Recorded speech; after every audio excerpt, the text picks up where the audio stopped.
الحمد لله نحمده ونستعينه ونستغفره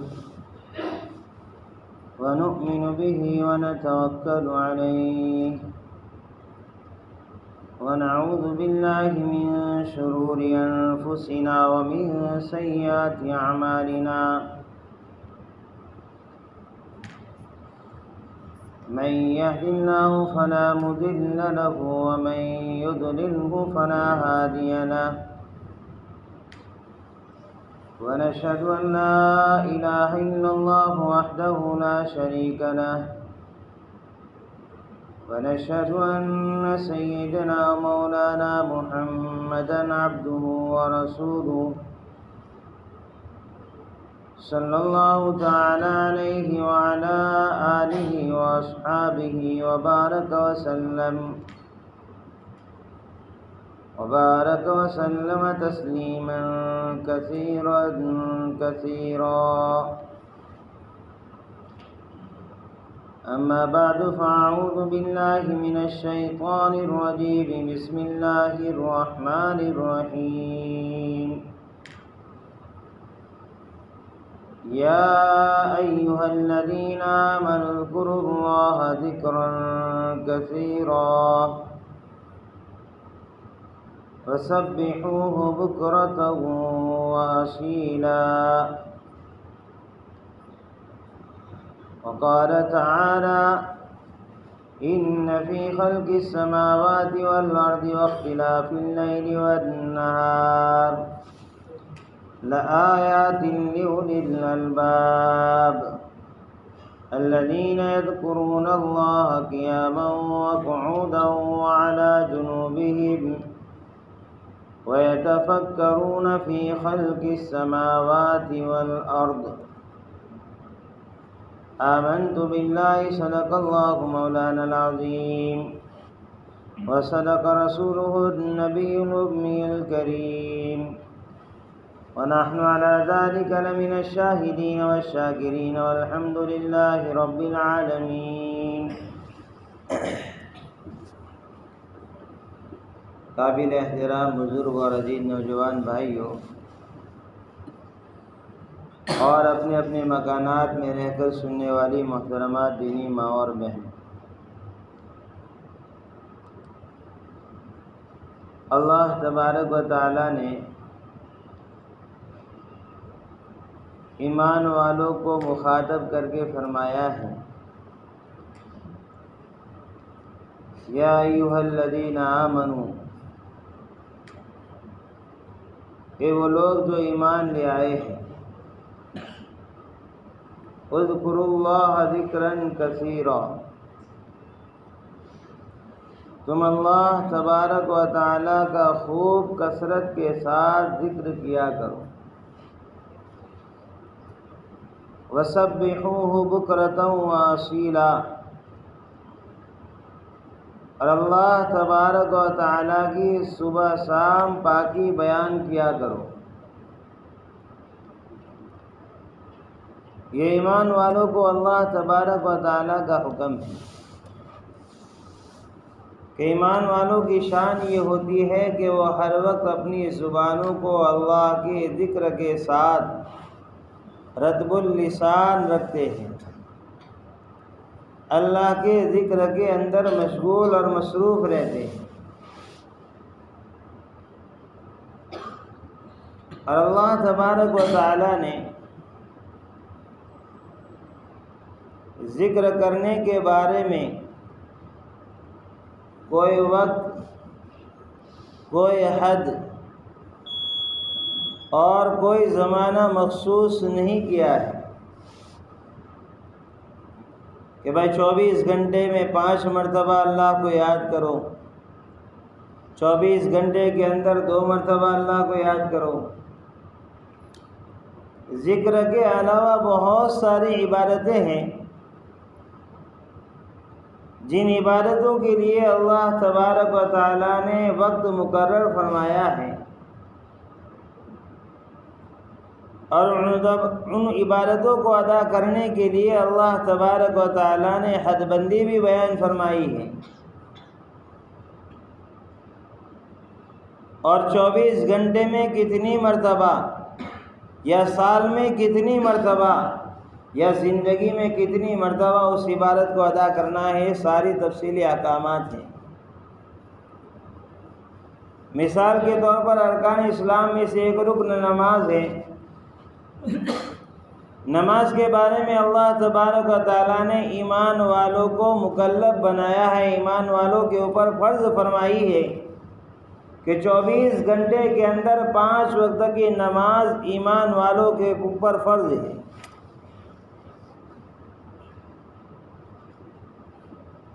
دوسرا رکن ارکان اسلام میں سے زکوٰۃ ہے۔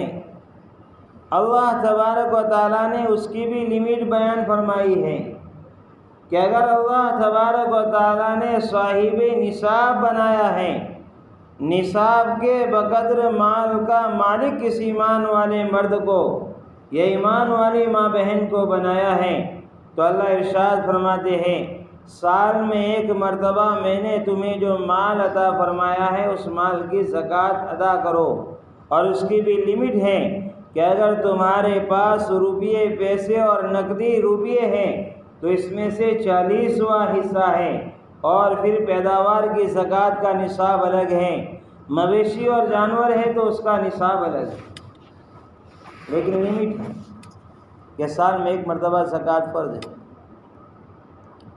اسی طریقے سے تیسرا رکن ارکان اسلام میں سے حج ہے، جس کے اللہ تبارک و تعالیٰ نے لمٹ بیان فرمائی کہ اگر تمہارے پاس اتنی مال و دولت ہے کہ تم اپنے گھر والوں کے اخراجات اور ان کا خرچہ ادا کرنے کے بعد حرمین شریفین بیت اللہ کی حاضری تم کر سکتے ہو، تو زندگی میں ایک مرتبہ تمہارے اوپر حج کا بیت اللہ کا حج یہ فرض ہے۔ اس کے لیے وقت مقرر ہے کہ وہ حج کے ایام ہی کے اندر وہ فرمایا کہ حج کا فریضہ ادا کیا جائے۔ اور چوتھا رکن روزہ ہے کہ سال کے اندر رمضان کے مہینے کے روزے رکھنا یہ فرض ہے، 29 ہو یا 30 جیسے چاند ہوگا۔ تو جتنی بھی عبادتیں ہیں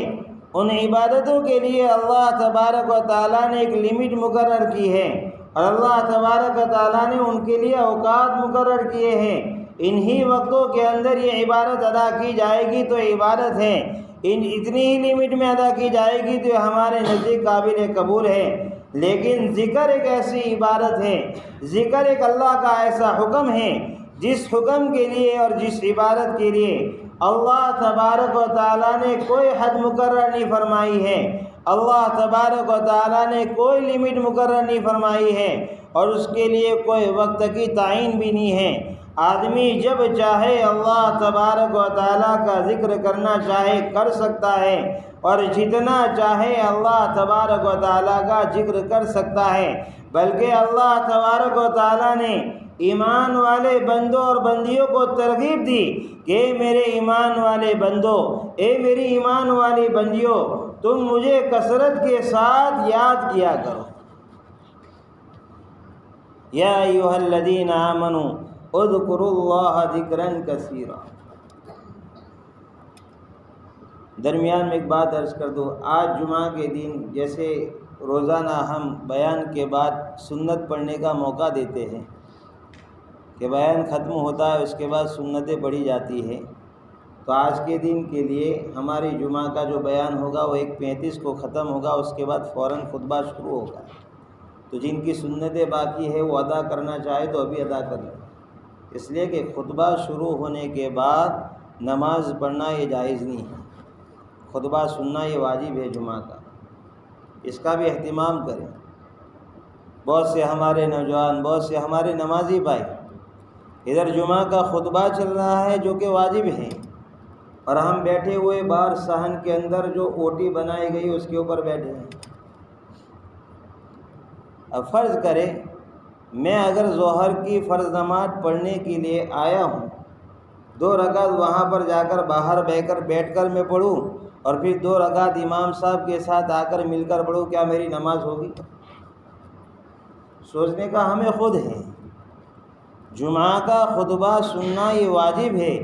جمعہ کا خطبہ نہ ملے یا جمعہ کی نماز نہ ملے تو جمعہ کی نماز ساقط ہو جاتی ہے۔ اب اس کو حکم ہے جمعہ کے بجائے تو ظہر کی نماز ادا کر۔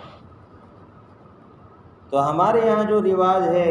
ہمارے نوجوان یا ہمارے جن مسلیوں کے اندر کہ بھائی باہر بیٹھ کر خطبہ سننا، بیان نہ سنے کو بیان بھی سننا چاہیے، لیکن بیان کے وقت اگر اندر حاضر نہ ہو کوئی بات نہیں ہے، لیکن جب خطبہ شروع ہو جاوے تو اس وقت تو خطبے کے اندر ہمارے سارے نمازی بھائی جو جمعہ کی نماز پڑھنے کے لیے آئے ہیں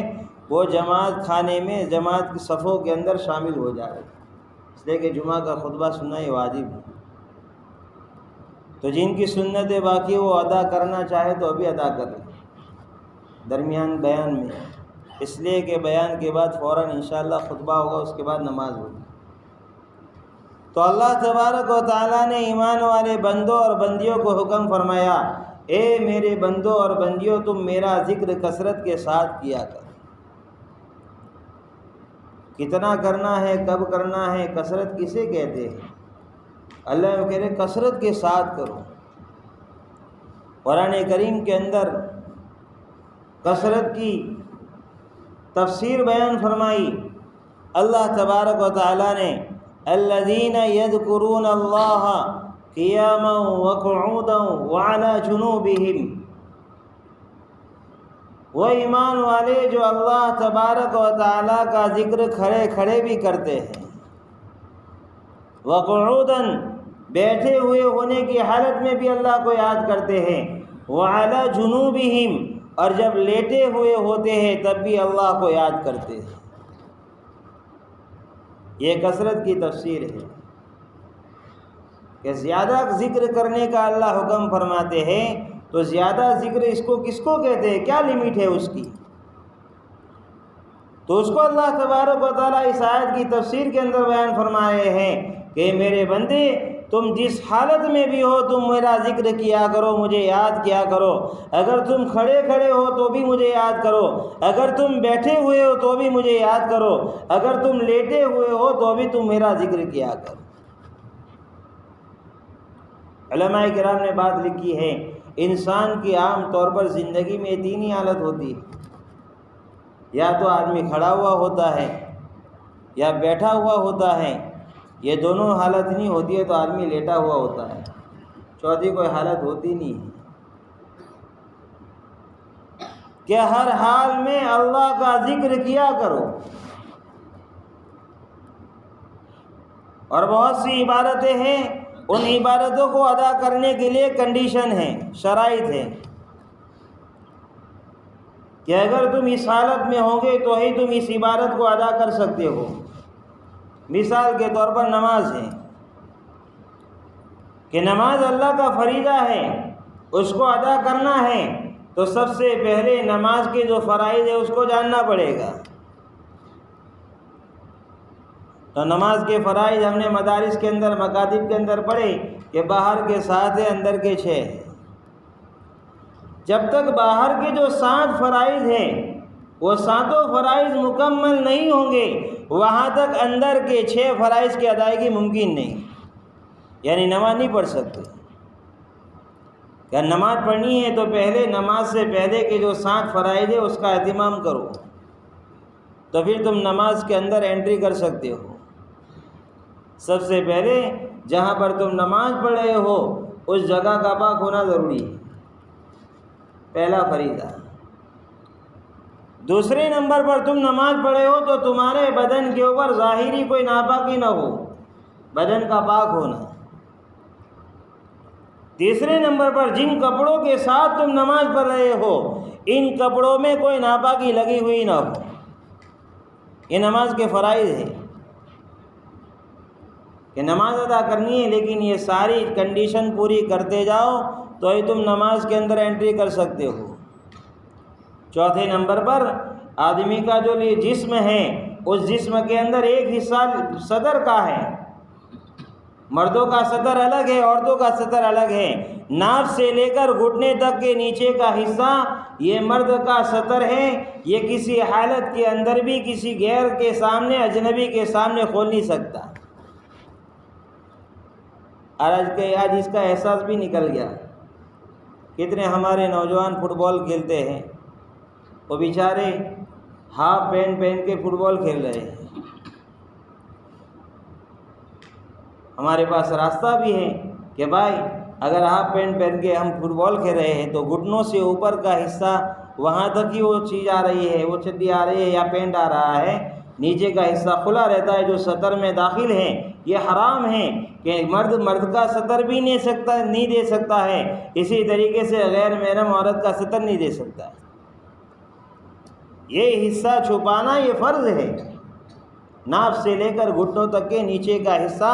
چاہے نماز ہو یا نماز سے باہر میں ہو، اس کو کھلا نہیں رکھ سکتے۔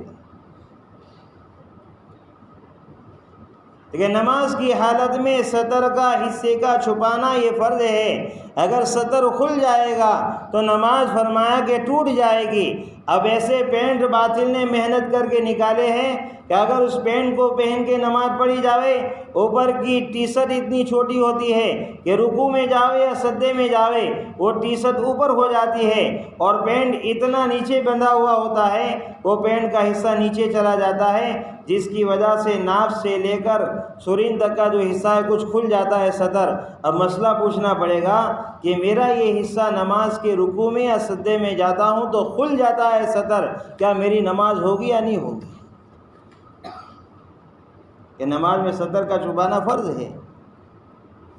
کہ نماز ادا کرنی ہے تو یہ 7 شرائط کو اور 7 کنڈیشن کو پورا کرو، اس کے بعد ہی تمہاری نماز بن سکتی ہے۔ اللہ تبارک و تعالیٰ نے کہا تمہیں مجھے یاد کرنا ہے، میرا ذکر کرنا ہے، میرے بندے تمہارے لیے کوئی کنڈیشن نہیں ہے، میری بندی تمہارے لیے کوئی شرط نہیں ہے، تم جب چاہو مجھے یاد کرنا چاہو یاد کر سکتے ہو، نہ اس کے لیے تمہیں پاک ہونے کی ضرورت ہے، نہ اس کے لیے تمہیں وضو کرنے کی ضرورت ہے، نہ اس کے لیے تمہارے لباس کا پاک ہونا ضروری ہے، نہ اس کے لیے تمہارے سطر کا چھپا ہوا ہونا ضروری ہے، تم جب بھی چاہو میرا ذکر کرنا چاہو کر سکتے ہو۔ اللہ کو یاد کرنا، اس لیے کہ ایمان والے کے لیے اپنے ایمان کو بچانا 24 گھنٹہ فرض ہے، اور ایمان والے کے پیچھے ہر وقت اس کا دشمن شیطان لگا ہوا ہے کہ کس طریقے سے میں اس کے ایمان کو سلب کر لوں، اس کے ایمان کو اس کے پاس سے چھین لوں۔ حدیث میں آتا ہے شیطان نے اللہ تبارک و تعالیٰ سے چیلنج کیا ہے، فَبِعِزَّتِكَ لَأُغْوِيَنَّهُمْ أَجْمَعِينَ، اے اللہ تو مجھے اس آدم کو سجدہ نہ کرنے کی وجہ سے ہمیشہ کے لیے جنت سے مردود کر رہا ہے، نکال رہا ہے، لیکن تیری عزت کی قسم کھا کر جاتا ہوں، تیری عزت کی قسم کھا کر کہتا ہوں دنیا میں جاؤں گا، آدم میرے پیچھے آنے والے ہیں، میں آدم اور اس کی اولاد کو سیدھے راستے سے گمراہ کروں گا، میں ان کو گمراہی کے اندر مبتلا کروں گا۔ اور اللہ تبارک و تعالیٰ نے اپنے بندوں کو متنبہ فرمایا، ان الشیطان لکم عدو فاتخذوہ عدوا، اے میرے بندو، اے میری بندیوں، شیطان تمہارا دشمن ہے، تم اسے اپنا دشمن ہی سمجھو، اس کے ساتھ دوستی مت کرو، اسے اپنا دوست نہ بناؤ۔ اب شیطان 24 گھنٹے ہمارے پیچھے لگا ہوا ہے، کیسے مجھے موقع ملے اور آدم کے بیٹے کو گمراہی کے اندر مبتلا کر دوں۔ تو اللہ تبارک و تعالیٰ نے ہماری سیفٹی کے لیے ہم کو ذکر دے دیا، ذکر کی عبادت۔ میرے بندے 24 گھنٹے تو مجھے یاد کرتا رہے گا تو شیطان کے حملوں سے محفوظ رہے گا۔ قرآن کریم کے اندر ہے جب شیطان اللہ کے کسی بندے کے اوپر حملہ کرنا چاہتا ہے، اس کو اللہ کی نافرمانی کے اندر مبتلا کرنے کا ارادہ کرتا ہے، سب سے پہلے اللہ کے اس بندے کو اللہ کے ذکر سے غافل کر دیتا ہے۔ قرآن میں ہے استحوذ علیکم الشیطان فانساہم ذکر اللہ، اللہ تبارک و تعالیٰ فرماتے ہیں شیطان نے اللہ کے بندوں کے اوپر قابو کر لیا، اللہ کے بندوں کے اوپر قبضہ کر لیا، وجہ اس کی ہوئی کہ ان کو اللہ کے ذکر سے غافل کر دیا، اللہ کے ذکر کو بلا دیا، تو شیطان نے قابو کر لیا۔ ایک اللہ والے فرماتے ہیں میں نے اللہ سے دعا کی کہ اللہ شیطان ایمان والوں کے دلوں میں کیسے گناہوں کے وساوس ڈالتا ہے، ذرا یہ حالت میرے اوپر منکشف ہو جائے، ذرا مجھے پریکٹیکلی اور صورت کے شکل میں مجھے دکھلا دیا جائے۔ تو اللہ تبارک و تعالیٰ نے ان کے اوپر غیب سے پردے ہٹائے، انہوں نے دیکھا کہ شیطان ایمان والے کے بائیں منڈے کے اوپر مچھر کی طرح سے بیٹھا ہوا ہے، اور مچھر کی طرح ایک سوئی اس کے ناک کے پاس سے ایمان والے کے دل کی طرف لٹکائے ہوئے ہے۔ یہ ایمان والے کو جیسے ہی اللہ کے ذکر سے غافل پاتا ہے، اللہ کا ذکر کرنا چھوڑتا ہے، وہ گناہوں کے اور وساوس کے خیالات انجیکشن کی طرح سے اپنی سون کے ذریعے سے ایمان والوں کے دل میں پیوست کرتا ہے، جس کی وجہ سے ایمان والے اللہ کی نافرمانی والے کاموں کے اندر مشغول ہو جاتے ہیں۔ اور جیسے ہی ایمان والا بندہ یا بندی اللہ کا ذکر کرتا ہے، اس شیطان کو کرنٹ لگتا ہے، وہ فوراً اپنے سون کو پیچھے ہٹا لیتا ہے۔ باقاعدہ یہ صورت دکھائی گئی۔ تو جب شیطان 24 گھنٹے ہمارے ایمان پر ڈاکہ ڈالنے کی کوشش کر رہا ہے، اللہ نے کہا میرے بندے میری بندی تجھے مجھے 24 گھنٹے یاد کرنا پڑے گا، چاہے تو پاک ہو یا ناپاک ہو، چاہے تیرے کپڑے پاک ہو یا ناپاک ہو، چاہے تو کھڑا ہوا ہو یا بیٹھا ہوا ہو یا لیٹا ہوا ہو، تو مجھے یاد کرتا رہے، تو میرا ذکر کرتا رہے، میں تیری شیطان سے اور شیطان کے چیلوں سے حفاظت کروں گا۔ اس لیے ذکر کرنا، ذکر کا اہتمام کرنا، اس کے لیے احادیث کے اندر ذکر کے لیے مختلف الفاظ ہیں، مختلف تسبیحات اللہ کے حبیب صلی اللہ علیہ وسلم نے وقتاً فوقتاً صحابہ کرام کو تلقین فرمائی۔ نماز کے بعد کی تسبیحات، تسبیح فاطمہ جن کو کہتے ہیں ہم، صبح شام کی مسنون دعائیں، یہ سب سے بڑا ذکر ہے۔ آدمی سو گیا تو ذکر کرنا بند ہو گیا، اب میرا سونا بھی ذکر بن جاوے، اس کے لیے اللہ کے نبی علیہ الصلوۃ والسلام نے سونے کا طریقہ بتلایا ہے۔ اللہ کے نبی علیہ الصلوۃ والسلام سونے سے پہلے کیا معمولات کرتے تھے، کون سی دعائیں پڑھتے تھے، کس طریقے سے سو جاتے تھے۔ ایک ایمان والا سونے سے پہلے اس طریقے پر معمولات کو پورا کر کے سوئے گا، یہ 6 گھنٹے نیند کے اندر رہے گا، اس کی زبان ذکر سے بند ہو جاوے گی، لیکن چونکہ اس کی سونے کی ابتدا حضور پاک صلی اللہ علیہ وسلم کے طریقے کے مطابق ہوئی ہے، حضور پاک صلی اللہ علیہ وسلم نے جن معمولات کو پورا کر کے سونا کیا ہے، سوئے ہیں، اس کے مطابق یہ معمولات پورا کر کے سویا ہوا ہے، یہ سونے کی حالت کے اندر بھی اللہ کے ذکر میں مشغول ہے، اللہ اس کی حفاظت فرمائیں گے۔ اس لیے فرمایا سونے سے پہلے آیت الکرسی کا اہتمام کریں گے، اللہ تبارک و تعالی موت کے سوا تمام آفتوں سے حفاظت فرمائیں گے۔ موقع محل کی مسنون دعائیں یہ ہماری حفاظت کا سامان ہیں۔ حدیث شریف میں آتا ہے آدمی اپنے گھر سے نکلتا ہے اور گھر سے نکلنے کے وقت دعا پڑھتا ہے، بسم اللہ توکلت علی اللہ لا حول ولا قوت الا باللہ۔ اللہ کی طرف سے ایک فرشتہ کہتا ہے، ہدیت و وقیت و کفیت، تو جس مقصد کے لیے اپنے گھر سے نکل رہا ہے اس مقصد میں کامیاب ہو جائے گا، اور جس اپنے گھر کو چھوڑ کر جاتا ہے، اپنے بیوی بچوں کو چھوڑ کر جاتا ہے، تیرے بیوی بچوں کی اللہ حفاظت فرمائیں گے، اور جب تک تو گھر پر واپس نہیں لوٹے گا اللہ تعالیٰ راستے میں تمام مصیبتوں سے تیری حفاظت فرمائیں گے۔ اب ہم سب یہ چاہتے ہیں میں روزانہ جس مقصد کے لیے اپنے گھر سے نکلتا ہوں میرا مقصد پورا ہو جائے، اور راستے میں کوئی ایسا حادثہ پیش نہ آ جاوے جس کی وجہ سے میری ذات کو نقصان ہو جاوے، اور میرے گھر سے جانے کے بعد میرے بیوی بچوں کے ساتھ کوئی ایسا حادثہ پیش نہ آ جاوے جس کی وجہ سے میرے بیوی بچے تکلیف میں پڑ جاوے۔ تو اللہ کے نبی علیہ الصلوۃ والسلام نے ایمان والے کے دل کو مطمئن کرنے کے لیے یہ عمل بتلایا ہے۔ اللہ تعالیٰ سے دعا کرے کہ اللہ تعالیٰ ہم تمام کو اپنی زندگی کو اللہ کے ذکر کے ساتھ گزارنے کی توفیق نصیب فرمائیں، اور اللہ تعالیٰ ہم تمام کو حضور پاک صلی اللہ علیہ وسلم کی سنتوں پر عمل کرتے ہوئے زندگی بسر کرنے کی توفیق نصیب فرمائے۔ آمین وآخر دعوانا الحمدللہ رب العالمین۔ آسام سے ایک مولانا مسجد کے چندے کے لیے آئے، اس مسجد کی تعمیر ہمارے گاؤں کے اندر مولانا اسماعیل سروڑی ہے، وہ ان کے ذریعے سے ہو رہی ہے، انہوں نے بھی کافی امداد کی ہمارے گاؤں کے صاحب خیر حضرات کو بات کر کے، گزارش ہے کہ للہ رقم سے ان کا تعاون فرمائے۔